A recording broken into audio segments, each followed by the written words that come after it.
Hello friends, कैसे हैं आप सब। जैसे कि लास्ट वीडियोस में हमने जो मॉडर्न फिजिक्स का फर्स्ट पार्ट था, dual nature of radiations and matter, उसको हमने स्टडी किया था। आई होप आप सभी ने उन चारों वीडियोस को अच्छे से देखा होगा। आज हम उन्हीं के ऊपर न्यूमेरिकल डिस्कस करेंगे। जो आज न्यूमेरिकल डिस्कस करने का हमारे पास पार्ट है वो है रेडिएशंस के ऊपर। और उन पे जितने भी न्यूमेरिकल फॉर्मूले आए थे मैंने यहाँ पे मेंशन कर रखे हैं। जैसे फर्स्ट आया था फोटोन की एनर्जी का equal to H nu. Nu क्या होता है हमारा c by lambda. Maximum kinetic energy का स्टॉपिंग पोटेंशियल की फॉर्म में। ये आई थी हमारी आइंस्टीन फोटो इलेक्ट्रिक इक्वेशन। किसी भी मेटल सरफेस की जो मिनिमम फ्रीक्वेंसी होती थी, थ्रेशोल्ड फ्रीक्वेंसी, उसके वर्क फंक्शन हमारा आया था phi naught equal to H nu naught. और मैक्सिमम काइनेटिक एनर्जी का फॉर्मूला आया था एक। और जब हम वर्क फंक्शन की वैल्यू पुट करें तो हमारे पास ये फॉर्मूला मिलेगा। इसी फॉर्म में अगर हम मैक्सिमम काइनेटिक एनर्जी की वैल्यू पोटेंशियल की फॉर्म में पुट करें तो हमारे पास ये फॉर्मूला मिलेगा। तो इसी के ऊपर मैंने बोर्ड पे एक डायग्राम मेंशन कर रखा है कि कोई फोटो इलेक्ट्रिक इफेक्ट का जो एक्सपेरिमेंट था उसमें हमें स्टॉपिंग पोटेंशियल और फ्रीक्वेंसी के बीच में इस टाइप का ग्राफ मिलता है कि नहीं भी दो मेटल प्लेट्स के लिए। पी एक फर्स्ट मेटल प्लेट है, क्यू सेकंड मेटल प्लेट है। ठीक है, ये रेंज दे रखी फ्रीक्वेंसी की 2 × 10⁻14 हर्ट्ज, 4 × 10⁻14 हर्ट्ज, 6 × 10⁻14 हर्ट्ज। यहाँ पे वैल्यू दे रखी स्टॉपिंग पोटेंशियल की। अब क्वेश्चन क्या कहता है? क्वेश्चन कहता है फर्स्ट पार्ट हमने फाइंड आउट करना है which one of the higher threshold frequency. P metal plate और क्यू मेटल प्लेट में किसकी थ्रेशोल्ड फ्रीक्वेंसी ज्यादा है। तो हम फर्स्ट पार्ट सोल्व करेंगे। Which metal plate has the higher threshold frequency. Which metal plate has higher threshold frequency. Higher threshold frequency, किस metal plate की higher threshold frequency means threshold frequency ज्यादा है। तो थ्रेशोल्ड फ्रीक्वेंसी क्या होती है हमें पढ़ चुके हैं। मिनिमम फ्रीक्वेंसी, ठीक है, below which photoelectric emission cannot take place और at which stopping potential becomes zero. ठीक है, तो दो मेटल प्लेट, एक तो मेटल प्लेट की मिनिमम फ्रीक्वेंसी है नियर इक्वल टू हम बोल सकते हैं इसको 3, और क्यू मेटल प्लेट की फ्रीक्वेंसी कितनी है 6 है। तो हम डायग्राम से बता सकते हैं, इस डायग्राम की हेल्प से हम बता सकते हैं जो मेटल प्लेट क्यू की थ्रेशोल्ड फ्रीक्वेंसी क्या है, हायर। इसका सॉल्यूशन क्या आएगा, metal Q has higher frequency. Metal Q has higher frequency. ठीक है, इसका जो सेकंड पार्ट है, सेकंड पार्ट क्या रहता है, determine the work function. Second part में हमने वर्क फंक्शन की वैल्यू फाइंड आउट करनी है। फाइंड आउट करने हमने वर्क फंक्शन। वर्क फंक्शन निकालने का फॉर्मूला क्या है, phi naught equal to H nu naught किसी भी मेटल प्लेट के लिए। ठीक है, क्या कहता है, determine the work function of the metal plate which has greater value of which है ग्रेटर वैल्यू। तो किस मेटल प्लेट के लिए वर्क फंक्शन की वैल्यू ज्यादा होगी। तो इसमें क्या लिखेंगे हम सॉल्यूशन में, एज वी नो दैट जो फाई नोट होता है वो क्या होता है h nu naught. Phi naught होता है क्या होता है एच न्यू नोट। अगर मेटल प्लेट पी के लिए लिखेंगे तो फाई नोट पी कितना आ जाएगा h nu naught P, and phi naught Q कितना आ जाएगा एच न्यू नोट क्यू।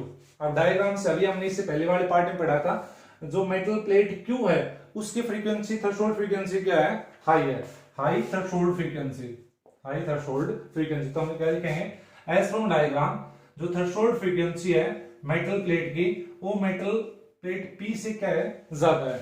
अगर थ्रेशोल्ड फ्रीक्वेंसी ज्यादा हो तो वर्क फंक्शन भी क्या होगा ज्यादा होगा। हम क्या ले सकते हैं, so work function for the metal plate Q is more than the metal plate P. तो ये हमारे पास सेकंड पार्ट है। फर्स्ट पार्ट में क्या पूछा है, किस मेटल प्लेट की थ्रेशोल्ड फ्रीक्वेंसी हायर होगी। सेकंड पार्ट में किस मेटल प्लेट के लिए वर्क फंक्शन ज्यादा होगा। इसका थर्ड पार्ट पूछ रहा है, find the maximum kinetic energy of electron emitted by the light of frequency 8 × 10⁻14 hertz for this metal. अब कहते हैं जो मैं अगर मेटल प्लेट क्यू के ऊपर हम कोई लाइट को इंसिडेंट करेंगे। इसका थर्ड पार्ट क्या पूछ रहा है, थर्ड पार्ट हमने कोई मेटल प्लेट हमने मान ली ये क्यू मेटल प्लेट है, इसके ऊपर हमने लाइट को इंसिडेंट किया है और उसकी जो फ्रीक्वेंसी हो कितनी 8 × 10⁻14 हर्ट्ज। अब डायग्राम के अकॉर्डिंग इस मेटल प्लेट की जो थ्रेशोल्ड फ्रीक्वेंसी वो कितनी है 6 × 10⁻14 हर्ट्ज। अब इसका थर्ड पार्ट पूछ रहा है, find the maximum kinetic energy. हमने मैक्सिमम काइनेटिक एनर्जी निकालनी है। यहां से जो इलेक्ट्रॉन एमिट होंगे इन इलेक्ट्रॉन्स की हमने मैक्सिमम काइनेटिक एनर्जी को क्या करना है, फाइंड आउट करना है। क्वेश्चन कहता है find the maximum kinetic energy of electron emitted by the light of frequency 8 into 10 to the power 14 hertz for this metal plate। Means जिस मेटल प्लेट की थ्रेशोल्ड फ्रीक्वेंसी ज्यादा है, जिस मेटल प्लेट का वर्क फंक्शन ज्यादा है, तो उस मेटल प्लेट के हमने मैक्सिमम काइनेटिक एनर्जी निकालने कब, जब हम इतनी लाइट की या इतनी फ्रीक्वेंसी की लाइट को क्या करेंगे, इस मेटल प्लेट की इंसिडेंट करेंगे। तो साइड में फॉर्मूला लिख रखा है, maximum kinetic energy of emitted electrons is equal to h into nu minus में न्यू नॉट। तो इसके क्या लिखेंगे हम, by using maximum kinetic energy की वैल्यू को फाइंड आउट करने के लिए हम फॉर्मूला यूज करेंगे by using maximum kinetic energy is equal to h into nu minus में न्यू नॉट। अब h की वैल्यू प्लैंक्स कांस्टेंट की वैल्यू हम यूज कर सकते हैं 6.62 या 63 इनटू में न्यू की वैल्यू कितनी है 6.62 into 10 to the power -34। Frequency की वैल्यू पुट करेंगे हम 8 into 10 to the power +14 minus में न्यू नोट थ्रेशोल्ड फ्रीक्वेंसी कितनी है 6 into 10 to the power 14 hertz. तो इसको सोल्व करेंगे तो हमारे पास जो मैक्सिमम काइनेटिक एनर्जी आएगी कितनी आएगी 6.62 into 10 to the power -34 into 6 minus 2 power common, तो इधर से क्या मिलेगा हमें 2 into 10 to the power 14, 2 into 10 to the power 14 joule, ये काइनेटिक एनर्जी आएगी। लेकिन जो हमने इस चैप्टर में काइनेटिक एनर्जी फाइंड आउट करते हैं या वर्क फंक्शन फाइंड आउट करते हैं, वो फाइंड आउट करते हैं हम इलेक्ट्रॉन वोल्ट की फॉर्म में। तो एक रिलेशन आया हमारा, जो 1 इलेक्ट्रॉन वोल्ट होता है किसके बराबर होता है 1.6 into 10 to the power -19 joule. तो 1 जूल किसके बराबर हो जाएगा 1 अपॉन में 1.6 into 10 to the power -19 electron volt. तो इधर से जूल की वैल्यू पुट करें तो क्या मिलेगा हमें, so maximum kinetic energy in terms of the electron volt कितना आएगा 6.62 into 10 to the power -34 into में 2 into 10 to the power 14 divided by, हम इसकी वैल्यू पुट करेंगे जूल की टर्म में क्या मिलेगा, जूल की value 1.6 into 10 to the power -19, ये हमारे पास आ जाएगा आंसर। इसकी पावर को सोल्व करेंगे, मल्टीप्लाई डिवाइड मल्टीप्लाई सोल्व करेंगे तो हमारे पास आ जाएगी मैक्सिमम काइनेटिक एनर्जी। ठीक है, तो जो फर्स्ट न्यूमेरिकल था उस न्यूमेरिकल में 3 पार्ट पूछ सकते थे। फर्स्ट पार्ट था which one of the metal has the higher threshold frequency, threshold frequency ज्यादा होगी मेटल प्लेट की होगी।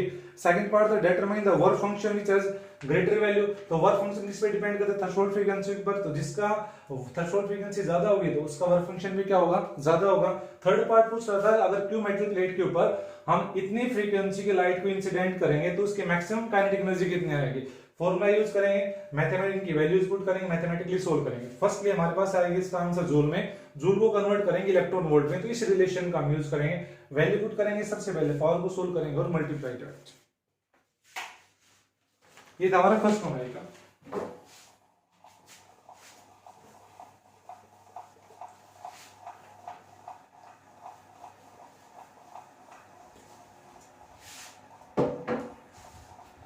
सेकंड होगा by how much would, problem number second है by how much would the stopping potential for a given photosensitive surface go up if the frequency of the incident radiations were to increase from 4 into 10 to the power 15 hertz to 8 into 10 to the power 15 hertz।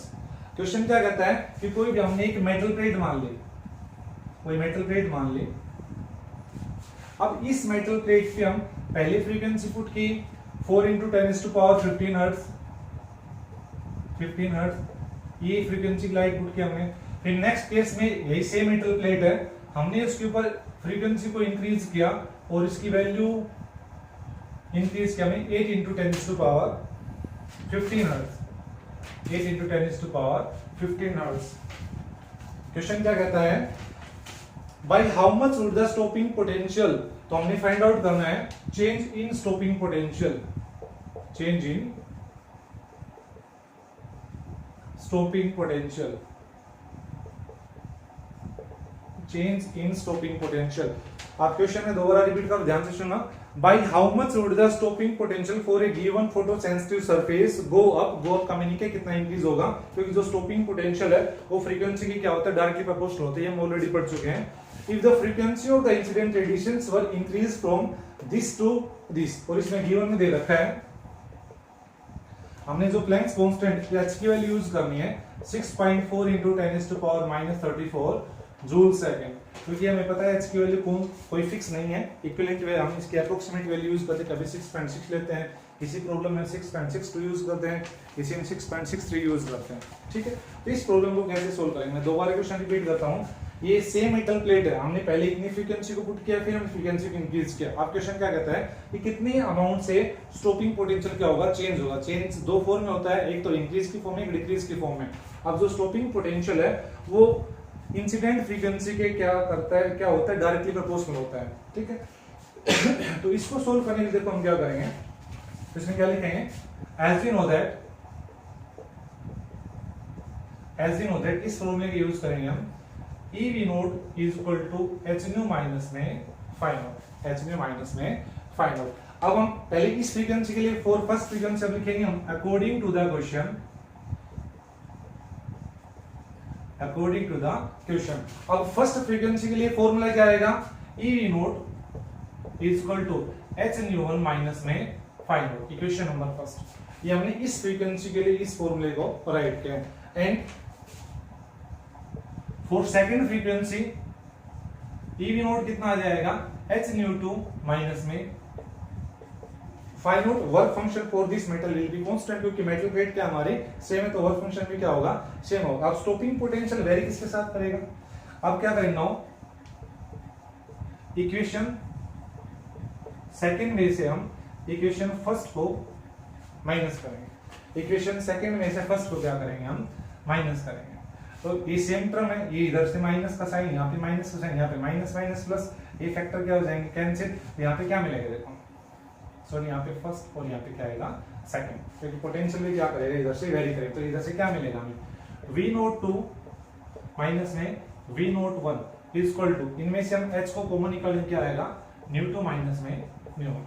हमने equation number 2 में से 1 को क्या किया है, subtract किया, देखो क्या मिलेगा हमें, न्यू नोट 1 क्या है, stopping potential for first frequency, V naught 2 क्या है, stopping potential for second frequency. अब इक्वेशन सेकंड में से इक्वेशन नंबर फर्स्ट को सबट्रैक्ट करेंगे, वी नेगेटिव का, E negative, E minus minus plus, same term में सिंबल अपोजिट तो कैंसिल, इधर से जब सबट्रैक्ट करेंगे ई वी नोट 2 माइनस में E V naught 1 is equal to h common आ गया, न्यू टू माइनस में न्यू 1। तो यहां से हमने चेंजिंग पोटेंशियल कितना आएगा, वी नोट 2 माइनस में वी नोट 1, ई को निकाल लिया हमने common, is equal to h into nu two minus में न्यू 1। ठीक है, हमें क्या निकालना है, चेंजिंग पोटेंशियल, तो ई को हम राइट साइड लेके जाएंगे, किस में जाएगा, डिवाइड।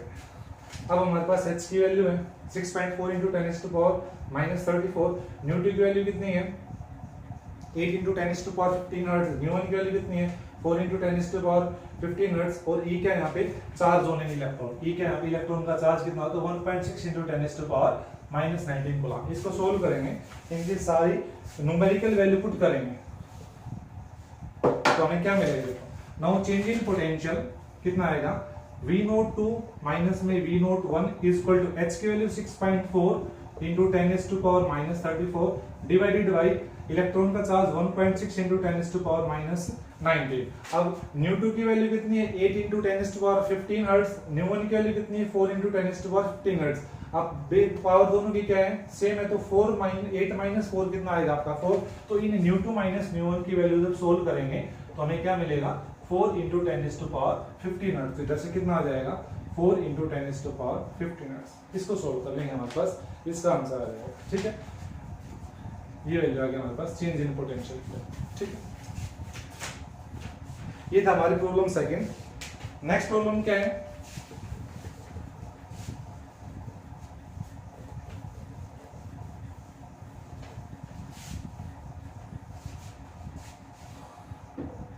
प्रॉब्लम थर्ड क्या है, सेम फोटो इलेक्ट्रिक इफेक्ट में हमने ग्राफ पढ़ा था काइनेटिक एनर्जी और फ्रीक्वेंसी के बीच में। इसी के बिहार पे इस क्वेश्चन में ग्राफ दे रखा है वेलोसिटी के स्क्वायर के बीच में, वेलोसिटी स्क्वायर और फ्रीक्वेंसी के बीच में। क्वेश्चन क्या कहता है, when a given photosensitive material is irradiate with light of frequency nu, the maximum speed of emitted photo electron equal to the V maximum. तो इसमें एक ग्राफ दे रखा है,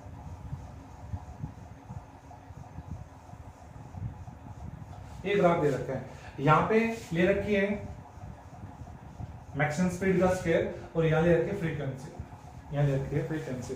एक हमने ग्राफ बनाया था काइनेटिक एनर्जी और फ्रीक्वेंसी के बीच में, मास को हम साइड में लेके जाएं तो ग्राफ किस टाइप प्लॉट होगा इस टाइप। और ग्राफ में ये वैल्यूज दे रखी है इसके, यहाँ पे एंगल थीटा दे रखा है,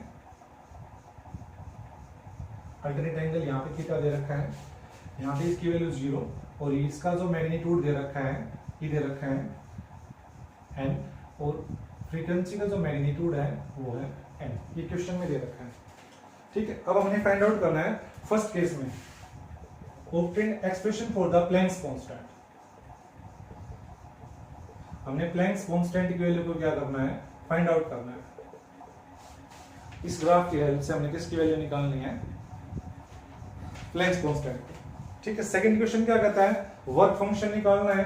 थर्ड पार्ट क्या कहता है, थ्रेशोल्ड फ्रीक्वेंसी। इस ग्राफ की यहाँ पे हमने थ्रेशोल्ड फ्रीक्वेंसी की वैल्यू क्या करना है, कैलकुलेट करना है। तो सबसे पहले हम फर्स्ट पार्ट करेंगे। इस ग्राफ की हेल्प से एक फोटो इलेक्ट्रिक इफेक्ट का एक्सपेरिमेंट किया गया था। उसमें वेलोसिटी, मैक्सिमम वेलोसिटी का स्क्वायर और फ्रीक्वेंसी के बीच में इस टाइप का कर्व है। इस कर्व में कुछ मैग्नीट्यूड, न्यूमेरिकल वैल्यू दे रखी है मैग्नीट्यूड की फॉर्म में। एल दे रखा है वाई के ऊपर, वाई एक्सिस के ऊपर, और एन दे रखा है एक्स एक्सिस के ऊपर। वाई एक्सिस पे ले रखे हमने स्पीड का स्केल और एक्स पे ले रखी हमने फ्रीक्वेंसी। ठीक है, तो क्वेश्चन क्या कहते हैं, कैलकुलेट द प्लैंक्स कांस्टेंट। हमने एच की वैल्यू निकालनी है। अब हमने इसका एक ग्राफ पढ़ा था, इसको थोड़ा सा रिवाइज करवाते हैं। मैक्सिमम काइनेटिक एनर्जी और फ्रीक्वेंसी के बीच में हमें इस टाइप का कर्व मिला, इस टाइप का कर्व मिला था। ठीक है, और इसकी इक्वेशन क्या आई थी, ये इक्वेशन आई थी हमारी k maximum is equal to H nu minus में 5। ठीक है, इसको हम कंपेयर करवाया था स्ट्रेट लाइन इक्वेशन के साथ, y is equal to mx plus में c। तो इसको कंपेयर करते यहाँ पे जो स्लोप आया, इस ग्राफ का जो स्लोप आया, स्लोप किसके बराबर आया हमारे पास यहाँ पे h के बराबर। तो यहाँ पे m की वैल्यू कितनी आई थी यहाँ पे h, और स्लोप ग्राफ में जो टेंजेंट आता है, टेन थीटा किसके लिए प्रोवाइड करवाता हमें, स्लोप की। तो इसका स्लोप कितना आया था हमारे पास, is equal to the Planck's constant. तो इस केस में हमारे पास ग्राफ क्या आएगा, तो इसको सोल्व करने के लिए हम क्या यूज करते हैं, एज यू नो दैट इसी इक्वेशन का यूज करेंगे। जो मैक्सिमम काइनेटिक एनर्जी आएगी mv maximum square is equal to h nu minus में 5। अब देखो ग्राफ किस किस के बीच में है, मैक्सिमम स्पीड का स्क्वायर और फ्रीक्वेंसी के बीच में। तो इन दोनों को क्या करवाएंगे, वेरी करवाएंगे। तो जैसे देखो क्या मिलेगा हमें, v maximum square is equal to, अभी हाफ इनटू में m, 2 ऊपर जाके मल्टीप्लाई में m नीचे जाके डिवाइड, तो क्या आएगा हमारा h न्यू माइनस में 5 नॉट। और क्या लिख सकते हैं इसको, 2h nu divide by m minus में 2 5 नॉट डिवाइड बाई m।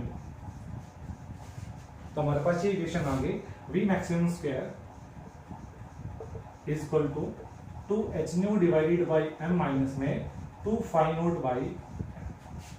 इस ग्राफ से हमने ये इक्वेशन फाइंड आउट किया। अब इस इक्वेशन को कंपेयर करवाएंगे हम स्ट्रेट लाइन के साथ, तो क्या होती है, y is equal to mx plus में c, mx प्लस में c। हमने जो प्लैंक्स कांस्टेंट की वैल्यू को कैलकुलेट करना है, इस टर्म में फाइंड करना है, l की फॉर्म में, n की फॉर्म में। ठीक है, तो इस लाइन का जो स्लोप है, अब स्लोप की वैल्यू फाइंड आउट करते हैं या तो टेंजेंट से या हम इस टेंजेंट से फाइंड आउट करेंगे। तो यहाँ पे देखो क्या आएगा स्लोप। अब इस इक्वेशन से देखो y एक्सिस पे क्या लाई करेगी, स्पीड का स्क्वायर हमने फाइंड आउट करता है, और यहाँ पे जो इसका इंटरसेप्ट आएगा y एक्सिस पे वो कितना आएगा, माइनस 2 5 नॉट अपॉन में m। और यहाँ पे जो स्लोप आएगा इस लाइन का वो कितना आएगा हमारे पास, 2h बाई m। यहाँ पे जो m है वो है मास, और यहाँ पे जो m डैश है इसको मान लिया हमने स्लोप ऑफ लाइन। इस m डैश को क्या मान लिया हमने, स्लोप। अब हमें ये पता है जो ग्राफ का टेंजेंट आता है वो स्लोप के बराबर होता है, और इस इक्वेशन से स्लोप की वैल्यू कितनी आएगी आपकी, 2h divided by m, 2h divided by m। अगर हम इस ट्रायंगल का यूज करेंगे, अगर हम इस ट्रायंगल का यूज करेंगे तो यहाँ से tan थीटा की वैल्यू कितनी आएगी, देखो यहाँ पे इस ट्रायंगल का ये बेस हो जाएगी, ये परपेंडिकुलर, ये क्या आएगा हाइपोटेनस। तो यहाँ से हमें tan थीटा क्या मिलेगा, tan थीटा का फॉर्मूला क्या आएगा, परपेंडिकुलर के इस ट्रायंगल में l divided by base, base का यहाँ पे n, तो क्या आएगा l बाई n। तो यहाँ पे जो tan थीटा है वो स्लोप प्रोवाइड करो इस लाइन का, यहाँ पे जो tan थीटा है इस ग्राफ में जो वैल्यूज है उसको क्या करेगा, रिप्रेजेंट। अब इन दोनों को जब हम कंपेयर करवाएंगे, compare equation first and second, we get क्या मिलेगा हमें, 2h by m is equal to l by n, 2h by m is equal to l by n। हमने फाइंड आउट क्या करना, प्लैंक्स कांस्टेंट। यहाँ से जो h की वैल्यू कितनी आएगी, h is equal to M L upon में 2n, एम एल अपॉन में 2n, ये हमारे पास आ जाएगी इसकी प्लैंक्स कांस्टेंट की वैल्यू। तो प्लैंक्स कांस्टेंट की वैल्यू को कैलकुलेट करने के लिए हमने जो ग्राफ में वेरिएबल दे रखे हैं, वेरिएबल कौन कौन से हैं, स्पीड का स्क्वायर और फ्रीक्वेंसी, इस केस में हमें इस टाइप का ग्राफ मिला है और कुछ वैल्यूज दे रखी है एल की फॉर्म में और एन की फॉर्म में। तो क्वेश्चन क्या कहता है, कैलकुलेट द प्लैंक्स कांस्टेंट, हमें एच की वैल्यू फाइंड आउट करनी है। तो प्लैंक्स कांस्टेंट की वैल्यू को फाइंड आउट करने के लिए हमें इस ग्राफ को सोल्व किया हमने इस इक्वेशन से। अब मैक्सिमम काइनेटिक एनर्जी का फॉर्मूला क्या होता है, h nu minus find out, kinetic energy का फॉर्मूला हाफ एम स्क्वायर लिख सकते हैं। और यहाँ पे हमने वेरिएबल फाइंड आउट करना है, वेरिएबल स्पीड का स्क्वायर, तो स्पीड का स्क्वायर कितना आ जाएगा, 2 इधर आके डिवाइड में एंड इधर आके मल्टीप्लाई में, तो हमें ये इक्वेशन मिली है। इसको कंपेयर करवाएं किसके, स्ट्रेट लाइन इक्वेशन के साथ। यहाँ पे जो m है वो क्या है, मास है, ठीक है, और यहाँ पे जो m डैश वो क्या है, इस ग्राफ में जो स्ट्रेट लाइन के केस में जो स्लोप फाइंड आउट करते हैं स्लोप है, तो स्लोप की जो मैग्नीट्यूड कितना आ जाएगा यहाँ से 2h बाई m, और tan थीटा भी किसके बराबर होता है, स्लोप प्रोवाइड करवाता है। और इस इक्वेशन से जो ट्रायंगल यूज कर रखे हैं यहाँ से tan थीटा कितना आएगा हमारे पास, परपेंडिकुलर डिवाइडेड बाय बेस, दोनों इक्वेशन को कंपेयर करवाएंगे तो हमारे पास जो प्लैंक कांस्टेंट की वैल्यू कितनी आएगी, ml अपॉन में 2n। ये था हमारा फर्स्ट पार्ट, ml अपॉन में 2n।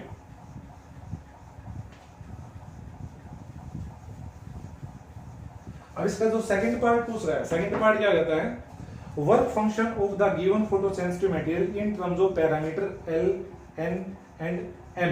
एम क्या है यहाँ पे, mass of the electron, L क्या है यहाँ पे, provide the length of the square of the speed, और एन क्या है यहाँ पे, magnitude of the minimum frequency, जिसको हम थ्रेशोल्ड फ्रीक्वेंसी बोलते हैं। तो जो सेकंड पार्ट है, सेकंड पार्ट क्या पूछता है, determine the work function, determine the work function of the photosensitive material, किसके टर्म में, in terms of the L N M, M क्या है यहाँ पे, जो मास ऑफ द इलेक्ट्रॉन। तो वर्क फंक्शन का फॉर्मूला क्या होता है, phi naught is equal to H nu naught. Work function का फॉर्मूला थ्रेशोल्ड फ्रीक्वेंसी की फॉर्म में एच न्यू नॉट। अब एच की वैल्यू हमने फाइंड आउट कर रखी, निकाली प्रीवियस केस में, और न्यू नॉट क्या है, मिनिमम फ्रीक्वेंसी। मिनिमम फ्रीक्वेंसी देखो कितनी है, इस मैग्नीट्यूड को क्या बोली, मिनिमम फ्रीक्वेंसी, और मिनिमम फ्रीक्वेंसी का मैग्नीट्यूड किसके बराबर है, न्यू नॉट, यहाँ पे लिख सकते हैं जो हमारी मिनिमम फ्रीक्वेंसी है उसका मैग्नीट्यूड किसके बराबर है, n के बराबर। तो इसमें दोनों वैल्यूज पुट करेंगे, h की वैल्यू तो क्या मिलेगा हमें, phi naught is equal to h की वैल्यू पुट करेंगे यहाँ पे, तो क्या मिलेगा h की वैल्यू यहाँ पे, ml अपॉन में 2n इनटू में न्यू नॉट की वैल्यू कितनी है, n से n कैंसिल, यहाँ पे जो फाई नॉट है वो कितना आ जाएगा, ml/2, फाई नॉट कितना आ जाएगा, ml/2। ये हमने फाइंड आउट किया है वर्क फंक्शन। इसका जो थर्ड पार्ट है, थर्ड पार्ट क्या है, how is the threshold frequency determined from the graph. इस ग्राफ की हेल्प से हम थ्रेशोल्ड फ्रीक्वेंसी को कैसे डिटरमाइन करेंगे। अब देखो इस ग्राफ में स्पीड के स्क्वायर और फ्रीक्वेंसी के ग्राफ में जो स्ट्रेट लाइन कर्व आई है उसमें जो इंटरसेक्ट आएगा एक्स एक्सिस के अलोंग, वो क्या प्रोवाइड करवाएगा हमें, मिनिमम फ्रीक्वेंसी। तो मिनिमम फ्रीक्वेंसी को क्या बोलते हैं, थ्रेशोल्ड फ्रीक्वेंसी। तो इस ग्राफ की हेल्प से अगर हम फाइंड आउट करेंगे इसका थर्ड पार्ट क्या पूछता है, how is the threshold frequency determined from the graph. तो थ्रेशोल्ड फ्रीक्वेंसी की वैल्यू को क्या करना है, कैलकुलेट करना। तो हम ग्राफ से बता सकते हैं जो इंटरसेप्ट आएगा एक्स एक्सिस के अलोंग, वो उसका जो मैग्नीट्यूड आएगा वो क्या प्रोवाइड करवाएगा हमें, थ्रेशोल्ड फ्रीक्वेंसी। तो यहाँ पे क्या मिलेगा हमें, nu naught is equal to N, N be the magnitude of the threshold frequency. ये थी हमारी ये प्रॉब्लम। तो इस प्रॉब्लम में जो ग्राफ है किस किस के बीच में दे रखा है, स्पीड के मैक्सिमम स्पीड का स्क्वायर और फ्रीक्वेंसी के बीच में तीन पार्ट हमने फाइंड आउट किया। एक तो फर्स्ट पार्ट किया था हमने Planck's constant, second part find out करने work function, third find out किया हमने ग्राफ की हेल्प से थ्रेशोल्ड फ्रीक्वेंसी।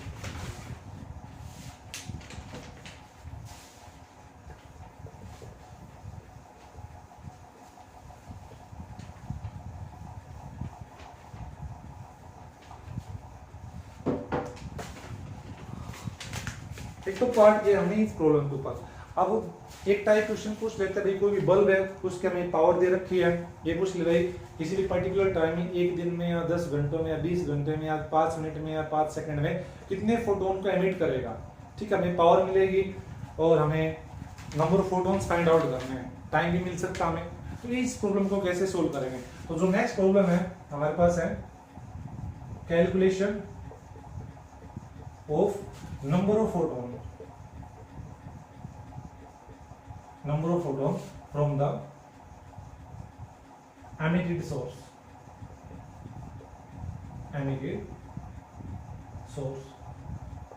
कोई भी हमने जो सोर्स लिया लाइट का, जो फोटोन को एमिट करेगा, फोटोन को क्या करेगा, एमिट करेगा। तो वहां से हमने फोटॉन्स को कैलकुलेट करना है। फोटॉन्स को कैसे कैलकुलेट करेगा, अब जब इस केस में क्या मिलेगा, हमें पावर की वैल्यू मिलेगी। अब फोटोन की एनर्जी क्या होती है, E = h न्यू। तो यहाँ पे जो number of photons find out करना है उसका फॉर्मूला होता है यहाँ पे power emitted by the source, power emitted by the source या power of the source divided by energy of photon, divided by energy of photon. ठीक है, तो यहां से फॉर्मूला आ जाएगा हमारा N = P by E। ठीक है, ये फॉर्मूला हम क्या करेंगे, यूज करेंगे। तो इसमें हमारा नेक्स्ट क्वेश्चन है calculate the number of photons emitted in 10 hour. Question है कैलकुलेट द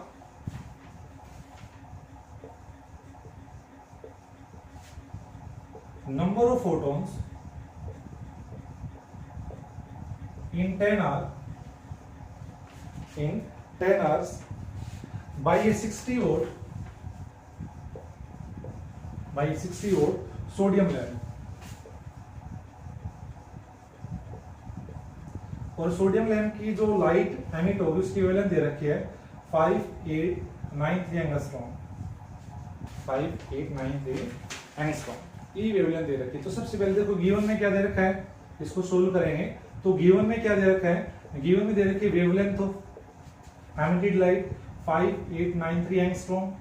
कन्वर्ट करेंगे हम मीट्रिक फॉर्म में तो कितना आएगा 5893 10⁻10 मीटर। नेक्स्ट हमने इसमें कैलकुलेट करना है एन की वैल्यू।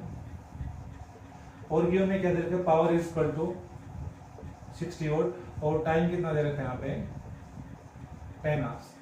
ठीक है, अब इसको एसआई सिस्टम में कन्वर्ट करें तो कितना आ जाएगा 60 मिनट 60 सेकंड। अब पावर का फॉर्मूला क्या होता है, वर्क डन अपॉन में टाइम। वर्क डन किस फॉर्म में होगा, एनर्जी की फॉर्म में, फोटोन एनर्जी की फॉर्म में। तो सबसे पहले देखो पावर का फॉर्मूला कितना है, power is equal to energy per unit time. ये हमने फॉर्मूला पढ़ रखा है, हमने फॉर्मूला पढ़ रखा है। अब हमने मान लिया लेट एन बी द, हमने एन को क्या मान लिया, हमने number of photons per unit second मान सकते हैं, टोटल नंबर ऑफ फोटोन्स मान लिया हमने। फॉर एग्जांपल एन क्या मान लिया हमने, number of photons emitted per second. और इसको लिख सकते हो n is equal to n divided by t। n को क्या लिख सकते हैं, n is equal to number of photons emitted per unit time या पर सेकंड। तो हमारे पास ये फॉर्मूला आ गया। अब हमने टोटल नंबर ऑफ फोटोन्स को क्या करना है, फाइंड आउट करना है। तो इसके लिए क्या यूज करेंगे, और तो हमारे पास जो ये फॉर्मूला है, फॉर्मूला क्या बन जाएगा,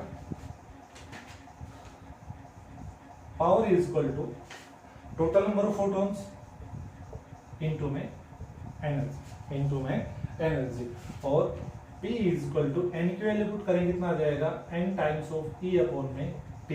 और n की वैल्यू कितनी आ जाएगी, n is equal to power into में गिवन टाइम अपॉन में energy of the photon, power into में टाइम इनटू में एनर्जी ऑफ द फोटोन। इस फॉर्मूले को समझते हैं। यहाँ पे अगर डायमेंशनली हम इसको इक्विलेट करेंगे तो यहाँ पे पावर है, यहाँ पे क्या है एनर्जी है, लेकिन यहाँ पे n क्या है, नंबर ऑफ फोटोन्स पर यूनिट टाइम। अब एनर्जी अपॉन में टाइम क्या हो जाएगा, पावर। तो यहाँ पे डायमेंशनली करेक्ट है फॉर्मूला। अब नेक्स्ट केस में हम n की वैल्यू पुट करेंगे, नंबर ऑफ फोटोन्स अपॉन में टाइम। अब हमने n को क्या करना है, कैलकुलेट करना है। तो इधर से n का फॉर्मूला कितना आ जाएगा, given power of the bulb into में टाइम जो गिवन में दे रखा है इनटू में एनर्जी। ई क्या है यहाँ पे, energy of the photon. Energy of the photon का formula E is equal to h nu, और न्यू क्या होता है c बाय लैम्डा। तो ये फॉर्मूला क्या करेंगे हम, यूज करेंगे। तो जो हमारे पास फॉर्मूला निकल के आएगा तो क्या आएगा, n is equal to power into में टाइम अपॉन में hc बाय लैम्डा। ये फॉर्मूला आ जाएगा। इसमें सारी वैल्यूज पुट करेंगे क्या आएगा, n is equal to power की वैल्यू कितनी है 60 वोल्ट इनटू में टाइम कितना है 10 इनटू में 10 इनटू में 60 3600 लिख सकते हैं, 3600 इनटू में हमारे पास यहाँ पे लैम्डा क्या है, वेवलेंथ ऑफ लाइट। तो कितना आएगा यहाँ पे 5893 इनटू में 10⁻⁻10 डिवाइडेड बाई h क्या प्लैंक्स कांस्टेंट 6.63 इंटू 10⁻⁻34 इनटू में c speed of light 3 into 10⁻⁻ 8। तो हमारे पास कितने नंबर ऑफ फोटॉन्स के आ जाएंगे? तो सबसे पहले इन पावर को सोल्व करेंगे। यहाँ पे -34, यहाँ पे +10, यहाँ पे भी 0 0, जितने भी जीरो को पहले सोल्व करेंगे, फिर इनके न्यूमरेटर में मल्टीप्लाई फिर इनको डिवाइड करेंगे, हमारे पास क्या आएगा नंबर ऑफ फोटॉन्स। तो इस फॉर्मूले को हमने अच्छे से समझा, ठीक है। तो यहाँ पे n क्या है, यहाँ पे n क्या है, यहाँ पे number of photons per second, ठीक है। और यहाँ पे हमने स्मॉल n मान रखा है नंबर ऑफ फोटॉन्स, ये दोनों n क्या है अलग अलग। तो यहाँ पे n की value power emitted by the source into में divide by energy of photons. तो एक ये फॉर्मूला हमें याद रखना है। अगर हम number of photons find out करने, टाइम की वैल्यू गिवन है और वेवलेंथ की वैल्यू गिवन है, तो इस फॉर्मूले के बिहाफ पे हम किस वैल्यू फाइंड आउट करेंगे, नंबर ऑफ फोटॉन्स से। एक ये न्यूमेरिकल था।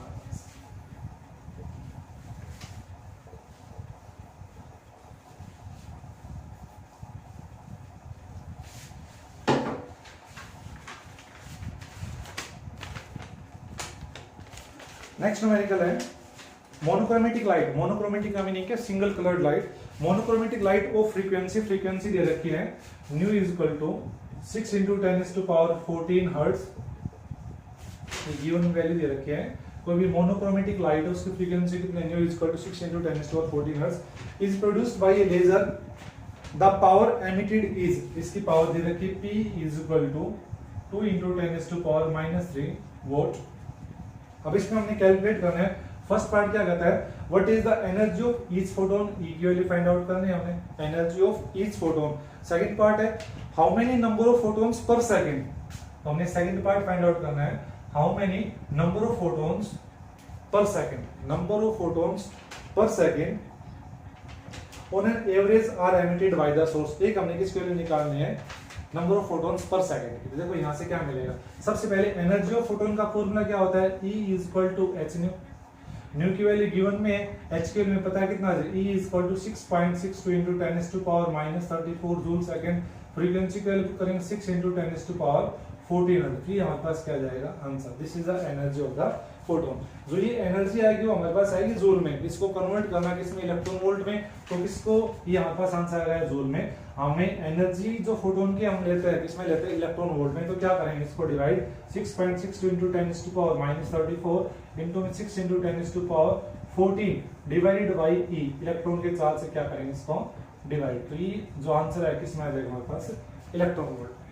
ठीक है, ये हमारे पास आ गई एनर्जी किसकी, फोटोन की। तो नेक्स्ट पार्ट पूछ रहा है, क्या पूछ रहा है, how many photons per second, photons per second on the average are emitted by the source. तो हमने number of photons emitted per second को क्या करना है, फाइंड आउट करना है। इससे अभी हमने फॉर्मूला लिखा था, n का फॉर्मूला क्या होता है, टोटल पावर अपॉन में एनर्जी, टोटल पावर अपॉन में एनर्जी। n क्या है पे, number of photons per second. इसका अगर फॉर्मूला कितना है, P is equal to n into में डायमेंशनली करेक्ट कर ले तो कितना है, P is equal to n क्या पे, number of photons per second into में T। एनर्जी अपॉन में टाइम क्या होता है, पावर।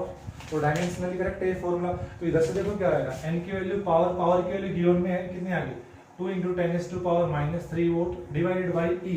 E की वैल्यू अभी हमने फाइंड आउट की है, E की वैल्यू सारी वैल्यू पुट करेंगे तो यहाँ से क्या आएगा हमारे पास, नंबर ऑफ फोटोन्स। तो कैलकुलेशन करके देखना। जो आज न्यूमेरिकल के हमने dual nature of radiations, photo electric effect, Einstein equation use की थी हमने, कुछ फोटोन्स के ऊपर इक्वेशन की है, पावर के केस में कैलकुलेशन किया हमने नंबर ऑफ फोटोन्स को, ठीक है, पर सेकंड या नंबर ऑफ फोटोन्स जो हमने लास्ट केस में फाइंड आउट किए थे। तो ये क्वेश्चंस करके देखना, मैं इसके जो क्वेश्चंस को लिंक में डाल दूंगा, जो क्वेश्चन मैंने सोल्व करवाए हैं। तो जितने भी प्रॉब्लम सोल्व किए इसको अच्छे से सोल्व करके देखना, कोई डाउट हो तो आप इसमें से पूछ लो। Thank you.